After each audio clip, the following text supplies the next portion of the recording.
आप देख रहे हैं तीसरी आंख और मैं आपके सम्मुख संपादक बोल रहा हूं, श्याम नारायण पांडे।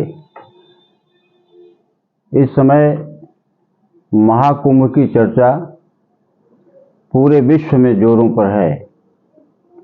महाकुंभ के संबंध में आज हमारे इस चैनल में दो विद्वान आहूत किए गए हैं। प्रथम है पंडित सत्यदेव दुबे और दूसरे हैं पंडित रमेश चंद्र शुक्ला। दोनों लोग धर्म, ज्योतिष, कर्मकांड आदि के विषय में पारंगत हैं। कुंभ की चर्चा एक बहुत ही वैदिक कालीन चर्चा है, जिसमें देवासुर संग्राम जुड़ा हुआ है। जब देवताओं और राक्षसों में संग्राम हुआ, उस समय भगवान का कच्छप अवतार था, कछुए के रूप में, और उसी कच्छप की पीठ को आधार बना करके मथानी के रूप में पर्वत लगाया गया और शेषनाग की रस्सी बनी। यह कथानक है। इस कथानक में बाद में यह भी आया कि देवासुर संग्राम में 14 रत्न प्रकट हुए थे। 14 रत्नों में एक अमृत भी था। जब अमृत कलश प्रकट हुआ तो देवताओं के राजा इंद्र के पुत्र जयंत्र उसको लेकर के भागे। राक्षसों ने दौड़ाया। कहा जाता है कि वह 4 स्थानों पर उसकी कुछ बूंदें गिरी। एक है नासिक में गोदावरी नदी, पवित्र नदी। दूसरी नर्मदा उज्जैन में, और तीसरी नदी है गंगा और जमुना का जहाँ सम्मिलन होता है। सरस्वती नदी भी आकर के मिलती है उसमें। संगम प्रयागराज, इलाहाबाद जो कहा जाता रहा। और चौथा स्थान है, वहाँ गंगा नदी है, हरिद्वार। इन चारों स्थानों पर क्रमशः कुंभ लगता है। यह बड़ा आयोजन जो इस वर्ष प्रयागराज में है, हो रहा है, चल रहा है, यह ज्योतिष गणना के अनुसार 144 वर्ष बाद आया है। इसलिए इसका विशेष महत्व है। इसमें देश ही नहीं, पूरे विश्व के सनातन धर्मी आ रहे हैं, स्नान कर रहे हैं और अपने जन्म को अपने इस पुण्य स्नान से सफल बना रहे हैं। मैं पंडित रमेश चंद्र आचार्य जी हैं, इनसे जानना चाहता हूं कि इसका महत्व क्या है। कुंभ के बारे में कहा जाता है कि जो अमृत की बूंदें 4 जगह गिरी, प्रयाग, नासिक, हरिद्वार और उज्जैन। तो जिस समय मानस में गोस्वामी जी ने कहा है कि माघ मकर गति रवि जब होई, तीरथ पति आओ सब कोई, देव दनुज किन्नर नर श्रेणी, सादर मज्जहि सकल त्रिवेणी। तो जब सूर्य जो है धनु राशि से मकर राशि में प्रवेश करता है, तो पंचांग के अनुसार खरमास जब सूर्य धनु राशि में रहता है तो कमजोर हो जाता है, शिथिल पड़ जाता है। जब मकर में जाता है तो प्रबल होता है। तो जिस दिन सूर्य मकर राशि में प्रवेश करता है तो मकर की संक्रांति लग जाती है, सूर्य प्रबल हो जाता है। उस समय जहां जिस जगह पर कुंभ जैसे इस वर्ष प्रयागराज में था, तो जल की बूंदें जो हैं माँ गंगा की, जो गंगा यमुना और अदृश्य सरस्वती का जो संगम है, और मान्यता तो पूरे प्रयागराज की है कि तीर्थ क्षेत्र प्रयाग में उस समय गंगा का जल अमृत तुल्य हो जाता है। इसलिए गंगा स्नान का पुण्य जो है अत्यंत प्रभावशाली होता है, मोक्ष प्रदान करने वाला होता है। यह महत्व है जो है कुंभ स्नान का। पंडित सत्यदेव दुबे जी से मैं जानना चाहता हूं कि इसमें बाबा तुलसीदास जी ने अपने मानस में लिखा है बालकांड में कि इसमें उस समय महत्व इस बात का होता है, एक दोहा कहा है कि ब्रह्म निरूपण धर्म विधि वर्ण ही तत्व विभाग कहीं भगति भगवंत कहे संयुत ज्ञान विराग। क्या आज जो यह महाकुंभ चल रहा है इसमें तो राजनीति प्रबल हो गई है, ब्रह्म निरूपण परम धर्म विधि वर्ण तत्व विभाग, इस बातें तो गौड़ हो गई हैं, ऐसा क्यों है?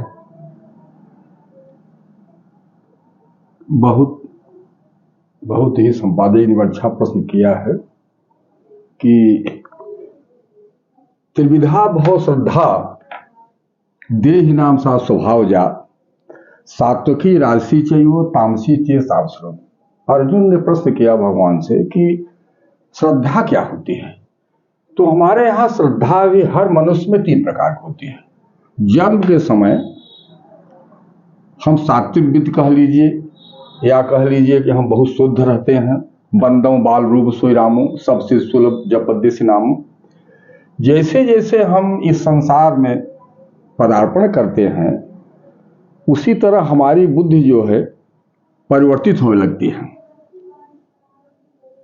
यदि हम सतोवृत्त में हैं तो हम धर्म की तरफ, धर्म क्या है अधर्म क्या है इसमें हम भेद कर सकते हैं।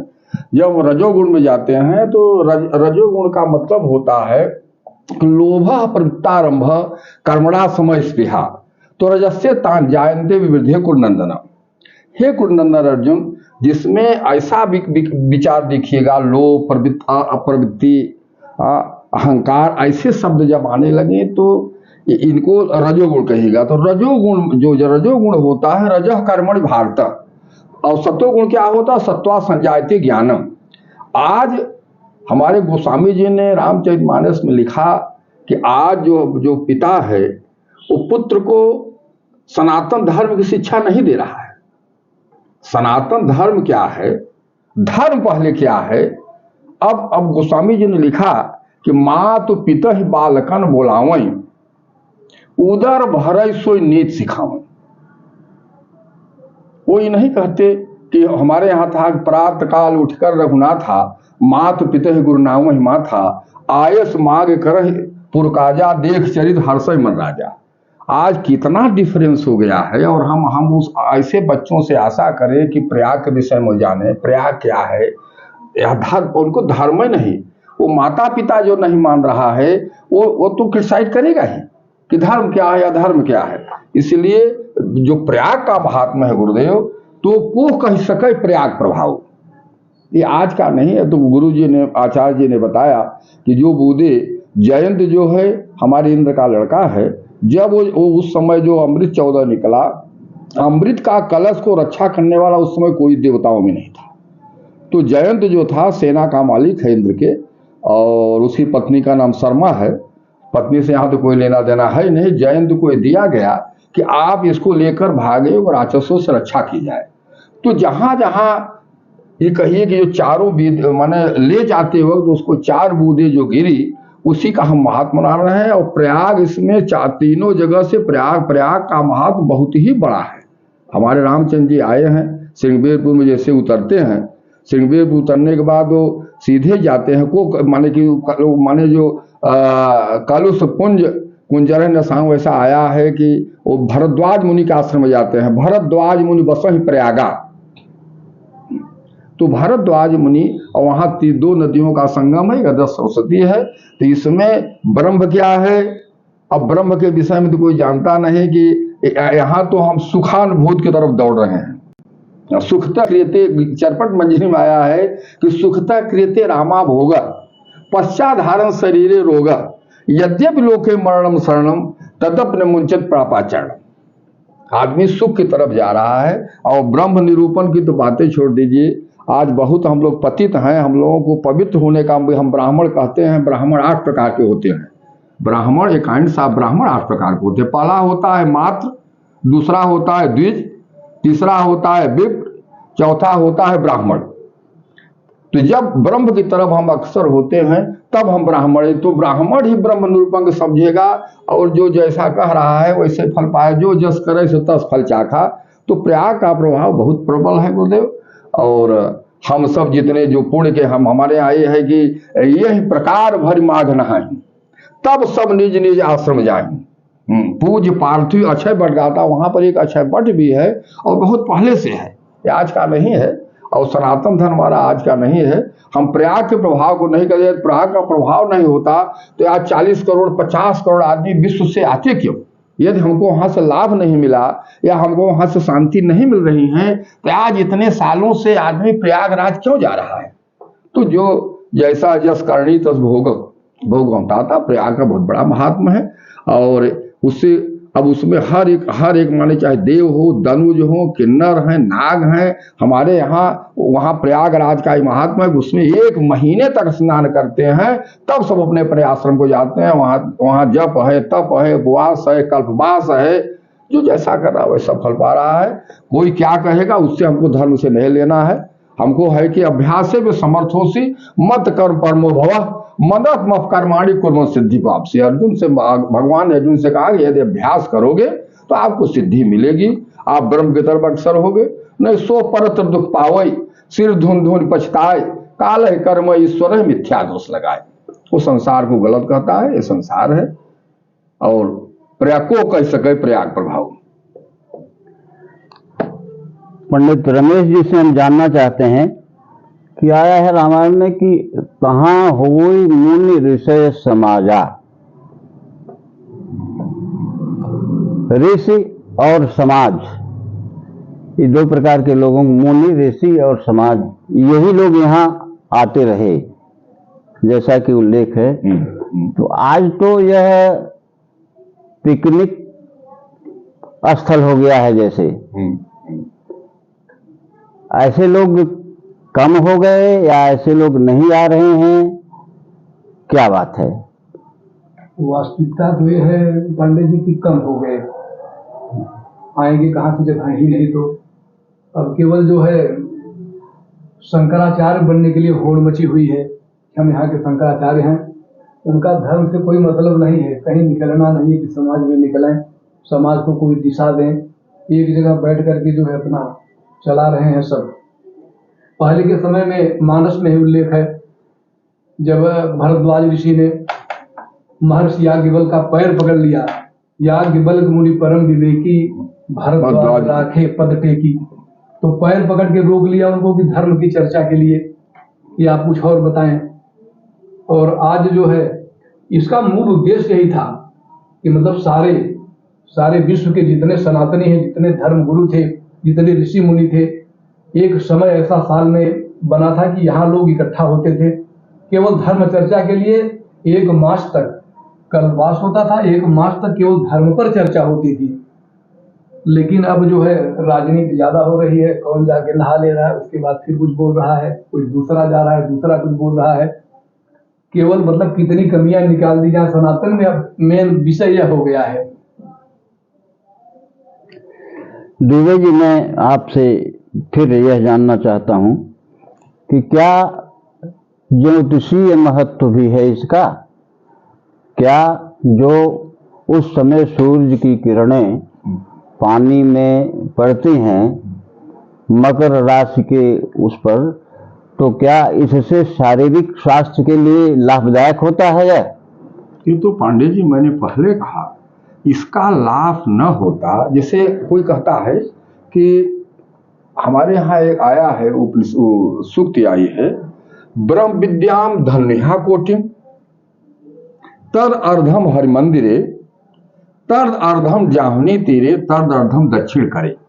इसका अर्थ है ब्रह्म विद्या, हमारी गीता ब्रह्म विद्या है। इसको आप पढ़ने के लिए चलेंगे तो हमारे यहाँ शास्त्रों में आया है कि 1 करोड़ 67 जोधा बिन डालते हैं। तद अर्धम हरि मंदिरे, मंदिर कहते हैं मंदिर आप क्यों जाएंगे?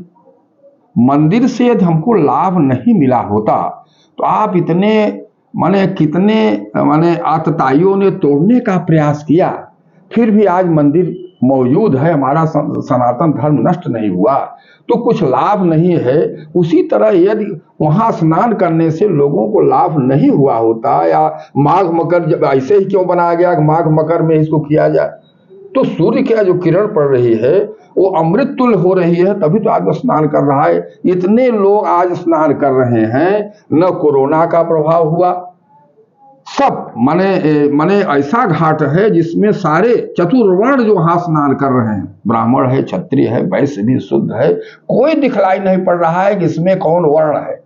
लेकिन जो छुट भइये हैं या रजोगुणी हैं या तमोगुण का मतलब होता है उनके खान पान भी गलत होते हैं। हमारे गीता में भगवान ने कहा, अर्जुन सत्वगुण का जो खान पान होता है, आह सत्य वाला आरोग्यम सुख प्रीत विवर्धना रस्या सिद्ध्या स्रा हृदय आहारा सात्विक प्रिय। ऐसे आहार सात्विक को माने आप देखकर, खाना खाते हुए लोगों को देखकर आप बता सकते हैं कि सत्वगुण है कि रजोगुण का आहार क्या था। ये आज का गीता नहीं, कुरुक्षेत्र में ही भगवान ने अर्जुन से बताया था, आज की गीता नहीं लिखी है। उन्होंने बताया था कि कट अम्ल लवणा तृष्ण रुच विदाहिना आहारा श्रेष्ठा दुख शोका में प्रदान। रजोगुण का आहार है, तमोगुण का आहार है, तमोगुण का आहार है यात यामम गतरसम पूति परिउचितम चेत उच्चिष्टम चामेध्यम भोजनम तामसम प्रियम। तो जैसा खाएंगे हम, यदि प्याज खा करके हम केला का ढेकार हमारे पास नहीं आएगा पांडे जी। तो जैसे जैसे सत्संग नहीं है, बिन सत्संग विवेक न हुई राम कृपा बिन। तो ये जो प्रभाव है गुरु जी, ये सत्संग से है। और जो सत्संग नहीं कर रहा है उसको प्रभाव, प्रयाग का प्रभाव मालूम ही नहीं होगा। न उसको न ज्योतिष का ज्ञान है, न उसको शास्त्र का ज्ञान है, न उसको हम तो सोचते हैं कि वो मैंने कहा जाता है कि वो धर्म क्या है इससे उससे मतलब नहीं, उसका केवल है कैसे हमको पैसा कमाना है, कैसे हमको अपना पेट पालना है, और कैसे कुछ जैसे हमारे जो है, जैसे जो हमारी तिरक योनियां है, हमारे यहाँ 84 लाख योनियां है। गोस्वामी जी ने लिखा, आकर 4,84,000 योनि भ्रमतीय जीव विनाशी। आकर क्या है?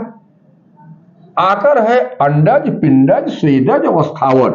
किसी की उत्पत्ति अंडा से होती है, किसी की उत्पत्ति से पिंड से होती है। स्वेदज माने पसीना, स्थावर माने पेड़ पौधे। तो गीत भगवान ने कहा, अर्जुन माने गोस्वामी जी लिखते हैं तो रामचरितमानस में कि आकर 4, तो पता है आकर 1,84,000 कौन कौन है? 84 लाख योनियां है। स्थावरम 20 लक्षम, पेड़ पौधों की 20 लाख योनियां हैं। जलजम 9 लक्षकम, जो पानी में रहते हैं 9 लाख हैं। कुर्मस्त रुद्रलक्षम, कुर्मस्त माने जो जल थल दोनों उभयचर, इसको कहा जाता है 11 लाख 29 11 40। 10 लक्षम च पंछड़ा, पक्षियों की 10 लाख।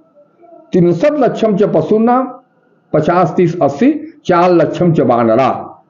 उसके बाद गोस्वामी जी लिखते हैं कि या कर बड़े भाग्य मानुष तनु पावा और सुर दुर्लभ सद ग्रंथ ही गावा।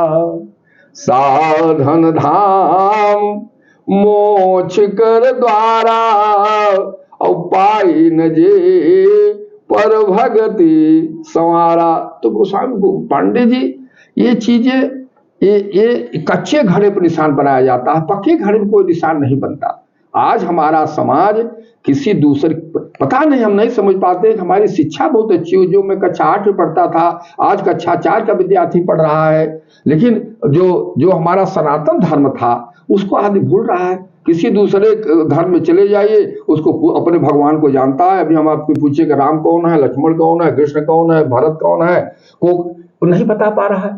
तो यहाँ हमारे सनातन धर्म के लोग, हम नहीं कहते हैं क्या क्या कर रहे हैं नहीं कर रहे हैं, क्या उपयोग है कि नहीं उपयोग है। हमारे जो हम अपने बच्चों को, कच्चे घड़े जब हैं, हमारे बच्चे कहाँ जाते हैं, किसके साथ टहलते हैं, हम किताब भी देखना, उनका होमवर्क भी नहीं देख पा रहे हैं कि आपने आज सुबह से शाम तक क्या पढ़ा और क्या किए। तो और आप पांडे जी ब्रह्म ज्ञान पूछ रहे हैं। ब्रह्म ज्ञान माने हमारे यहाँ की कहा गया है ना कि हम सुख की तरफ बढ़ रहे हैं। माने ब्रह्म ज्ञान माने क्या देखिए, माने दशरथ जी कहते हैं कि आया हुआ कि दशरथ पुत्र जन्म सुनकाना मानव ब्रह्मानंद समाना। तो यहाँ ब्रह्मानंद आनंद की तरफ तो बढ़ ही ना, हम सुख को ही लेकर के दौड़ रहे हैं। हम आनंद, सुख का उल्टा दुख है, आनंद का उल्टा कुछ नहीं होता। आनंद, परमानंद, ब्रह्मानंद, ये हम किताबों में देख रहे हैं। हम तो जो भी हमारे आचार्य जी ने कहा कि आज शंकराचार्य हुए हैं, हमारे यहाँ शंकराचार्य जो मेन हुए तो उन्होंने 4 पीठ का स्थापना की थी। और इसलिए 4 पीठ का स्थापना की थी कि चारों कोनों को हम सनातन से जोड़ेंगे, कुरीतियां नहीं आएगी, हम अपने धर्म को मानेंगे। लेकिन आज तो हम तो देख रहे हैं कि एक शंकराचार्य कुछ कर रहा है, दूसरा शंकराचार्य कुछ कर रहा है, तीसरा कुछ कर रहा है। होड़ लगी है कि हम आपसे श्रेष्ठ हैं। आज हम देख रहे थे कि हमारे क्या कहते हैं, बहुत ही माने कि विद्वानों में होड़ लगी है कि आप हमसे साथ कर ले, आप हमसे, कि माने प्रयाग के विषय में नहीं समझा रहे हैं कि इतने आदमी 40 करोड़ आ रहे हैं। आजकल मीडिया युग है, इलेक्ट्रॉनिक मीडिया है, हम जो बोल रहे हैं ये लोगों पर क्या प्रभाव पड़ेगा इस पर ही नहीं विचार कर रहे हैं। और कह रहे हैं कि हम शंकराचार्य आपस में ही सहमत नहीं है। गुरुदेव कैसे कहा जाए, हमारा समाज कहाँ जा रहा है, क्या अध्ययन किया जा रहा है, गुरुकुल नष्ट ही हो गया है। आप भौतिकता की दौड़ में सब गुर्जर दौड़ रहे हैं। ब्रह्म ज्ञान मत छोड़िए, केवल सुखानुभूत की तरफ हैं। सुख चाहे मूर्ण धर्मता, मत थोड़ी कठोर न कोमलता। गोस्वामी जी ने आज के 500 साल पहले लिखा कि तपस्वी धनवंत दरिद्र गृही। वही हाल है, तपस्वी आज धनी हो रहा है, वो अम्बाला चल रहे हैं, 50-25 लाख गाड़ी चल रहे हैं, उनको 4 माने खान पान होगा है। तो तपस्वी धनवंत दरिद्र गृही, आज नहीं लिखा गया है ये, तपस्वी धनवंत दरिद्र गृही, कल कौतुक तातन जात कही, कुलवंत निकार है नारी सती गृहियान चे निवेर गति। हाँ, सुतमान ही मात पिता लो तब लो, अवलानन देख नहीं जब लो, ससुरार प्यारी भई जब ते, रिपुरूप कुटुंब भय तब ते। न तोष विचार न शीतलता, ये सब जात कुजात भय मगता। पहले जिसके अंदर गुण होता था, जो हमारे फकीर होते थे, जो हमारे दंडी स्वामी होते थे, ये इतने अध्ययन किए रहते थे, उस समाज में जाते थे, भिक्षा लेते वक्त भी कुछ सूक्तियां बता देते थे कि बेटा ऐसे चलो, ये आपके मार्ग में सहायक होगा। आज ऐसे घूम रहे हैं कि वो बदनाम कर रहे हैं, लेकर किसी लड़की भाग जा रहे हैं, कहीं कुछ कर रहे हैं। आज को महात्माओं को देखो, 25% तो जेल में चले जा रहे हैं, जो अच्छे हो रहे हैं वो सब जेल में जा रहे हैं। अब पांडे जी पूछ रहे हैं कि ब्रह्म निरूपण ज्ञान के विषय में आप बताइए। यहाँ सुख की बात पूछना चाहिए कि सुख कैसे मिलेगा। यहाँ माता पिता बालकन बोलाओ है, उधर भरे सो नी सिखाओ। ये नहीं कहते कि बेटा ऐसा मत करना कि परहित बस जिनके मन माही, तिनकह जग दुर्लभ कछु नाही। परहित की भावना कुछ नहीं है। हमारे समाज में कैसे शादी हो जाती थी कोई जानता नहीं था। अब सब आपस में मिल करके बांट कर खा लेते थे, पी लेते थे, खिला देते थे। और आज हर आदमी घर में देखिए कि कोई किसी से मांगने नहीं जा रहा है। पहले जोड़ा जामा, हम अपनी शादी की बात बता रहे हैं पांडे जी, हमारा विवाह हुआ था, हमारा जोड़ा जामा जो था वो कम से कम 7 साल शादी के विषय में लोग ले जाकर के करते थे। आज कोई किसी से लेना नहीं चाहता, भले 1 लाख 2 लाख 4 लाख कर्ज में चला जा रहा है। ये कहाँ से कुरीतियां आ रही हैं, ये क्यों भ्रम फैलाया जा रहा है, क्यों हम दूर होते चले जा रहे हैं, इस पर विचार कीजिए। और वो कह सके प्रयाग प्रभाव, प्रयाग तो बहुत ही उस पर तो कुछ कहा ही नहीं जा सकता। इसके बाद मैं एक जो हमारे पुरुषार्थ हैं 4 धर्म अर्थ काम और मोक्ष, क्या इस स्नान पर्व से मोक्ष का भी रिश्ता है? आचार्य जी बताएं। अवश्य मोक्ष का रिश्ता। मुख्य उद्देश्य तो प्रयाग जाकर के स्नान का मोक्ष का ही है। और गरुड़ पुराण के अनुसार मनुष्य का अंतिम लक्ष्य भी वही होना चाहिए, क्योंकि गरुड़ पुराण में बताया गया है कि जितनी योनियां हैं मनुष्य को छोड़ करके सब केवल भोग योनि है। हम भोग सकते हैं, अपने कल्याण के लिए कुछ कर नहीं सकते। केवल मनुष्य योनि ऐसी है जिसको मिलने के बाद हम अपने कल्याण के साधन के लिए, अपने मोक्ष के लिए हम कुछ कर सकते हैं। लेकिन एक बात पांडे जी और भी है, जैसे केवल गंगा स्नान से मुक्ति नहीं होती है। गरुड़ पुराण में साफ साफ लिखा गया है कि अगर मात्र गंगा स्नान से मुक्ति हो जाए तो मेढक मछली या जितने भी जल के जीव हैं उनका निवास ही गंगा में है, उनको मुक्ति हो जाती। लिखा गया है कि अगर सर पर जटा, बड़ी बड़ी जटा रख लेने से कोई संत हो जाए, भार ढोने से कोई संत हो जाए, तो गधा हमेशा भार ढोता है, वह संत हो जाए, वह मुक्त हो जाए। राख लगा लेने से, भस्म लगा लेने से कोई अगर संत हो जाए, तो कुत्ता हमेशा राख में लौटता है, वह संत हो गया होता। तो चित्त निर्मल होना चाहिए। सर्वप्रथम आत्मा निर्मल कीजिए, राग द्वेष इत्यादि समाप्त कीजिए, उसके बाद मोक्ष का द्वार अपने आप खुल जाएगा। आज इस पर जो है गुरुजी चरपट मंजरी में आया है आचार्य जी कि जटिलो मुंडी लुंचित केसह कासायंबर बहुकित भेष पश्यप न चन पश्यत मूढ़ उदर निमित्तम बहुकित भेष। हमारे शंकराचार्य ने कहा कि जटा रखाने से जो आचार्य जी का जटिलो मुंडी लुंचित केसह, लुंचित के जैसे ऐसे लट ऐसे दिखेगा जैसे पैर तक झूल रही है, लुंचित केस। कासायंबर बहु, सीताराम कोई लिखा है, कोई राधे श्याम लिखा है, कोई ओम भूर्भुवः स्वः लिखाया है। भले कि शुद्ध ओम भूर्भुवः स्वः न कह पाए हो, लेकिन लिखा करके पहन कर चल जटिलो मुंडी लुंचित केस कासायंबर बहुकित भेष पश्यप न च न पश्यत मूढ़।